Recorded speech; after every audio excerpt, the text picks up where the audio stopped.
Welcome to Live Your Freedom TV. I am so excited to welcome today's guest, Danielle Watson, and I'm going to read this because I love your title. You are a global provocateur, a professional muse, a choose-your-own adventurer, an anthropologist, and I would also say an amazing wordsmith. Welcome to the show, Danielle.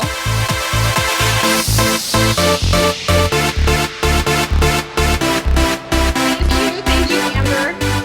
You're welcome. Thank you. I'm so excited to talk to you today and talk about the purse process, the Pocket Muse, anthropology, branding, so many fun things today. So why don't you tell us a little bit about, I really want to dig into the Pocket Muse today, but I want to know how all of these beautiful creations that you have made in your brand came to be. Can you give us a little bit of a background on you and how we got here today? Absolutely. So I'm a girly girl from way back, but when I was in college, I decided I wanted to major in anthropology and archaeology. And if our listeners are not that familiar with what anthropology is, it's the study of human beings throughout space and time. And we all know what archaeology is, right? It's big burly men out in the desert digging stuff up.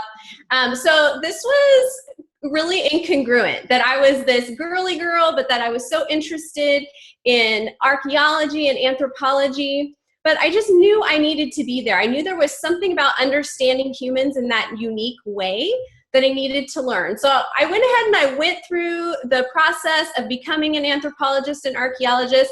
I got my shiny degree, and then I quickly fell into a shame spiral of recognizing that I had spent tens of thousands of dollars on something that I just thought was really fun and that I enjoyed, but I had no intention of actually using.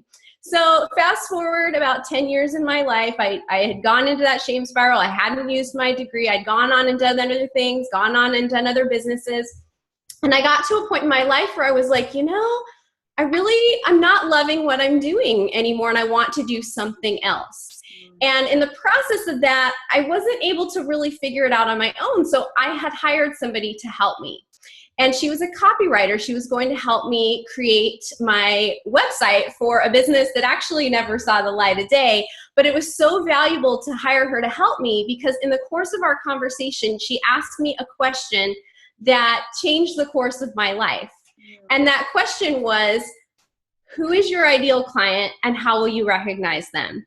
And I don't know about you, Amber, but when somebody asks me a hard question or something I don't want to answer, I answer with sarcasm. So I gave her this sarcastic answer and I said, well, I could look through her purse, which was true, but I wasn't saying it as some amazing insight into how I could be unique and different.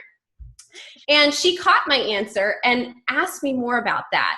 And so in the process of that, talking about how I could look through someone's purse, we discovered that I had this amazing ability based on my background in anthropology and archaeology to look through a collection of items or ideas and pull out how things were relevant to one another. So all that work I do, whether it's the purse process, the Pocket Muse, coaching, helping people figure out their tagline, it's all based on these three principles of archaeology and anthropology that we use to go through a collection of items that belong to someone who no longer exists and figure out what those things mean. And so we're able to pull out the relationships between things. And that's really what I do, is I have a very unique way of seeing the relationships between things and how they fit together to help someone create a personal brand or a tagline or to make themselves stand out.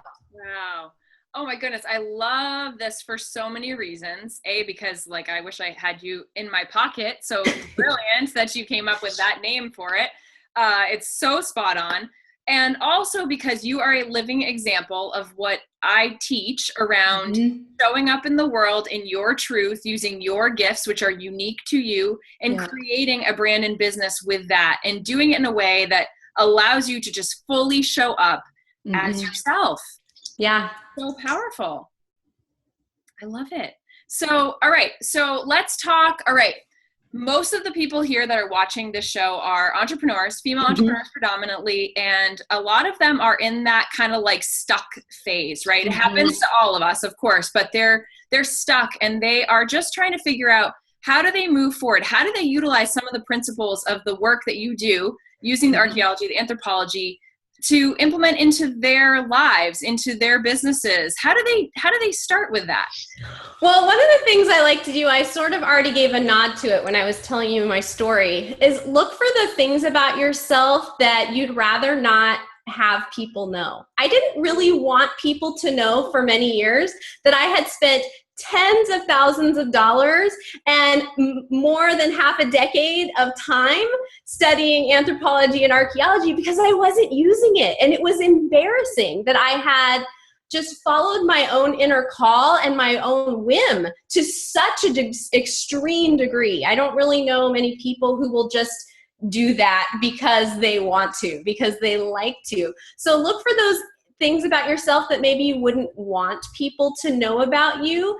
And when you reintegrate those into yourself, when you take ownership of those things back, you become more whole. And when you become more whole, it becomes easier to move forward because it's like, instead of dragging a bunch of things behind you, you're now holding them all in your arms. And so there's not that same drag on your momentum. Does that make sense? Totally. It's like you're infusing love into the things that are truly you. And I love that because one of the things that I really try to tell people is when they're doing their ideal, their vision, right? Their grand vision of what it is they want in their lives and their businesses and all of that. It should feel embarrassing to say that, especially to your loved ones, right? The ones that know you the best, or to actually like put it out on Facebook. If that feels completely terrifying and embarrassing to you, then you're on the money. Yeah. I love that. Girl, I love what you're putting down here. This is some good stuff. The other tip, oh, go ahead. No, I want to keep coming. Keep going. So the other tip I really like to give is to, when you're feeling stuck, ask people around you what they know for sure. But I like to explain that because sometimes we go around asking people what they know for sure about us in an effort to see how others see us or to know who we are. But when I'm saying ask other people to tell you what they know for sure about you is for you to do an inner gut check.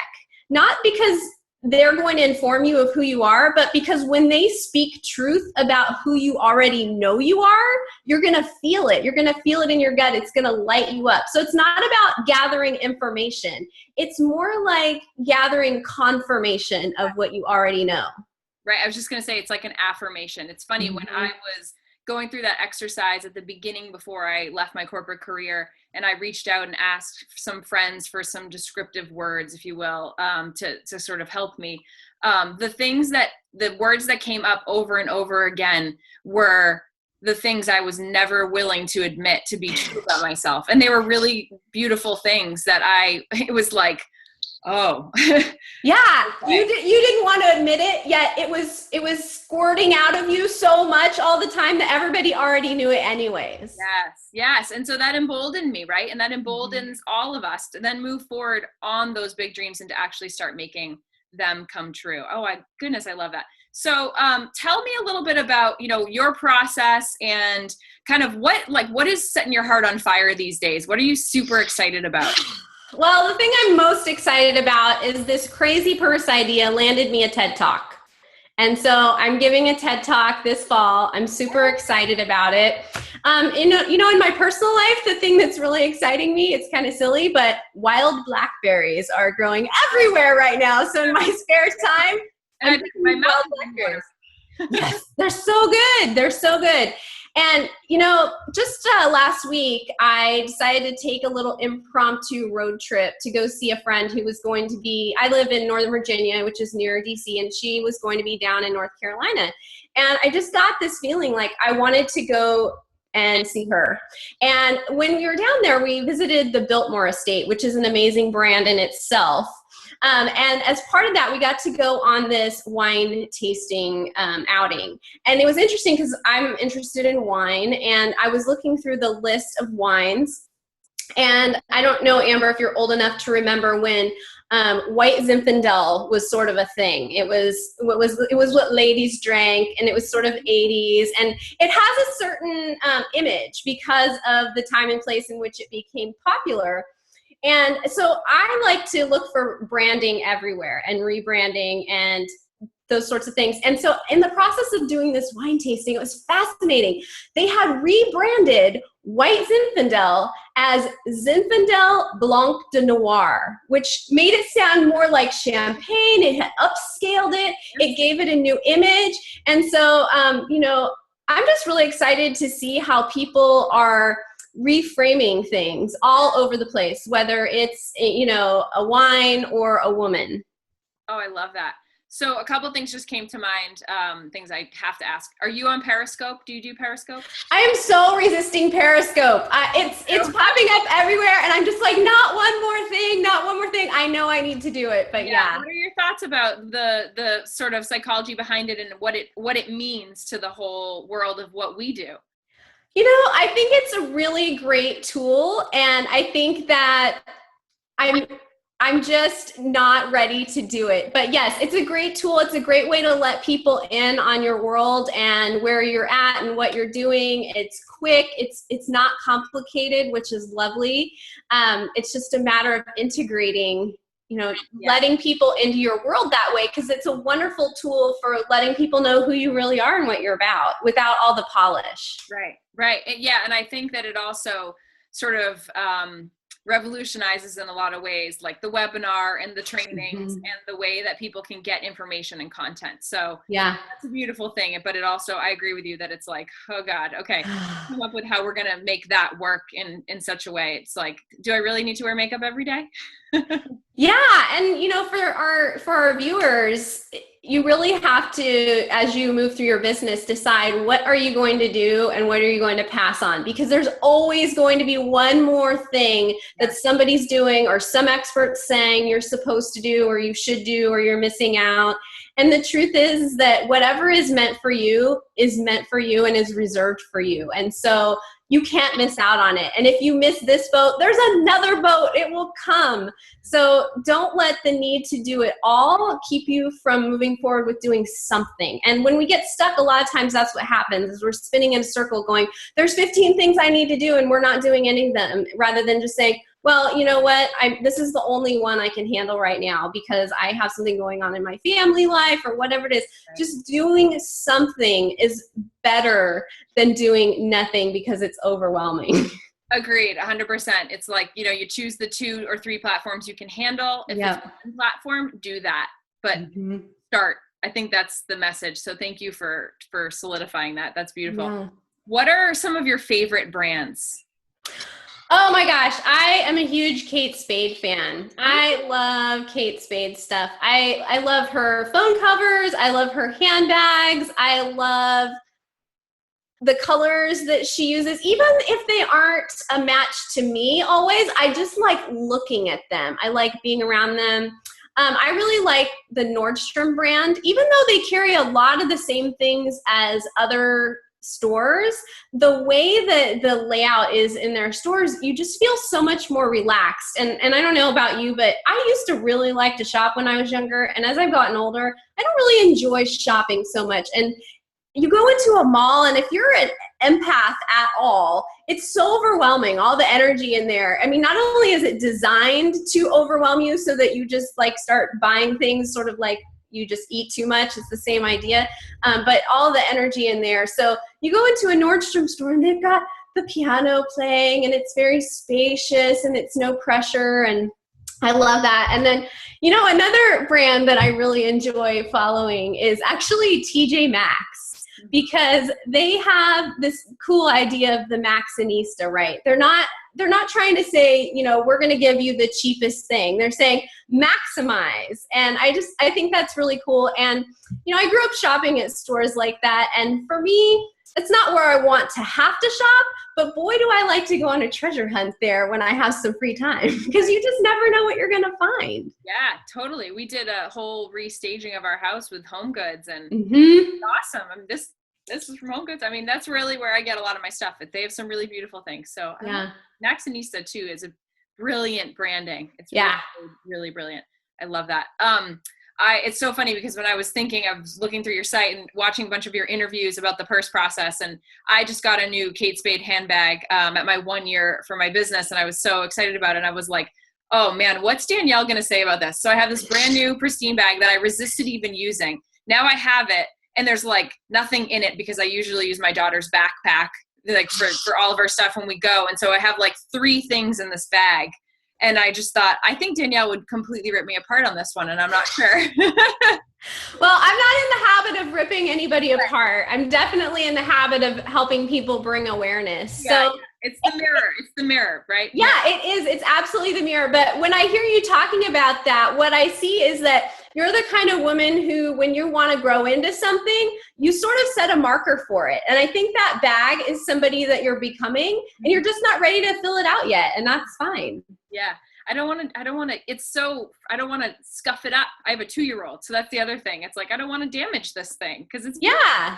You're like, someday I'm going to be a woman who has a child that is old enough that I don't have to worry about that. But I love this bag so much. I'm going to take it now. Right. And I won't use it a lot, but I am going to enjoy it eventually. Right. Exactly. Thank you for that. I appreciate it. You're welcome. So I guess we covered the blackberries. We covered what's happening for you, what your favorite brands are. I love that. What is your favorite song, Danielle, of the moment? Oh my gosh. Okay. So I have been listening to sort of a throwback song, but the Jamiroquai song, Canned Heat. Oh, I love that.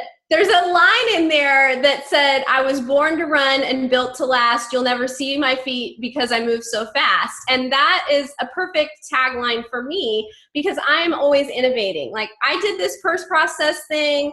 The capstone of that experience is my TED Talk. And mentally, I've already moved on to other things. And so it's just a matter of helping people keep up with me as my brand evolves. My purse process is a proof of concept. It's a proof of this is how I help people. But there are more things coming. I am not going to be the purse process lady forever. That I would die of boredom. Right. And that's the great thing about a brand that's really based on who you are, is it grows with you. Yes. Thank you for that too, because I think a lot of folks feel insecure and feel like they need to just do this one thing. Right. And you can't evolve. But if you build a really solid personal brand, yeah. you can carry on and go and do things as you evolve in your business and in your life, and then continue to innovate and innovate and innovate and give. Right. So, beautiful example of that. Thank you so much. So you're welcome. This has been so great. Can you tell our viewers more about you, where they can find you? I highly recommend you guys working with Danielle with the Pocket Muse specifically. Those of you that are so stuck on the tagline, the business name, whatever it is, I have a feeling that in less than a few minutes, you're going to really zero in on that for people. Tell us about how we can work with you. Yeah, absolutely. So with the Pocket Muse, it's great because I can give you in usually less than an hour what some programs take 6 months for you to map out. Like I just look at what have you created? What are your questions? What is it you want to provide? And I understand how to communicate that to other human beings. And so you can just get going. My main website is purseprocess.com. And if you go on there, there's a way to contact me. There's also a tab for the Pocket Muse. If that's something you want to do, you can book it right there. It's super fast. It's amazing how quickly you can get what you need and just keep going. There's really no reason to be spinning around in a circle going, I don't understand how these things work together. Get someone to help you. That's right. Yes, reach out for help and get assistance and move forward, because when you have that idea, when you have that brand, sort of situated with that name, the whole world opens up. Yeah, you can just fly and so much more happens. It's amazing how when you have the right name, the energy with which you bring what it is you bring changes too, because you have that confidence of like, I know what I'm doing. And it just, when you talk to somebody and you're like, well, I sort of do this, or I call it this, but I hate it, so don't really listen to the name. But then when you go, oh yeah, I do this and I call it this. You just interviewed Michelle and I came up with the name for her program, the Prosperity Prescription. And, you put that out there and people automatically know exactly what it is she offers. You don't have to explain it to them. That's right. That's awesome. A beautiful testimonial. I'm glad you mentioned that. Michelle Lowbridge that we just interviewed, and the Prosperity Prescription is spot on. Her branding is spot on. And I sense that a lot of that is really built around having a name of that character, because it really then emboldens you outward and helps people connect without having to explain in a lot of words too. Yeah. that's one of the reasons why copywriting at times it's so long, is because you feel like you have to explain. But if you just get that name, right? Yep. I love it. I love it. So the purseprocess.com. Purseprocess.com. I'm also on Facebook at Purse Process. I really like to connect with people individually. So if you find, search for Danielle Watson and find me, I'll be your friend. I love to see your pets. I love to get to know which area of the world you live in. It's a lot of fun. I'm also on Twitter at Purse Process, but the main way to reach me is really through my website, purseprocess.com. Right. Yeah. And you have a great booking tool over there too. So yeah. Just book in and chat with you. So wonderful, wonderful. Thank you so much for your time today and your wisdom and your brilliance, Danielle. Just beautiful. Thank you. You're welcome. All right. And we will talk to you soon. Purseprocess.com. Danielle Watson. Thank you. Bye.